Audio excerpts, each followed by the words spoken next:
Welcome to Sweet Life Beat Life. We hope this video helps. In this video, I will explain how to purchase USD by Binance. First, you'll need to log into your verified Binance account. Verification is a crucial step to ensure security and compliance. Once logged in, navigate to the Buy Crypto section. This is your gateway to acquiring various digital assets, including USD.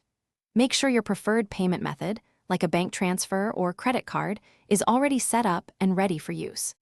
Now, let's explore your purchase options.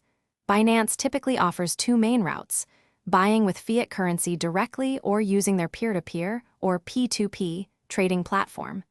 If you choose fiat, you'll link your bank account or credit card. P2P allows you to buy from other users, often with more payment flexibility. Compare the fees and processing times for each method to find what works best for you.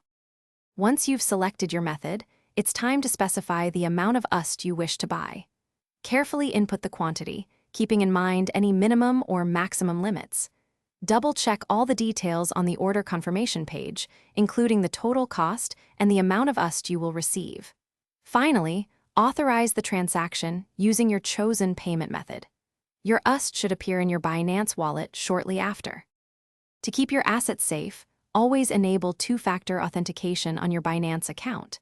This adds an extra layer of security against unauthorized access. Remember that while USD is a stablecoin, the broader crypto market can be volatile, so always trade responsibly. And hey, while you're optimizing your digital life, why not enhance your physical one? Life's too short for a stinky car, so grab a Little Tree's Black Ice Air Freshener. Check the description below for a link to that and other great deals. Thanks for watching. Consider subscribing if we helped you.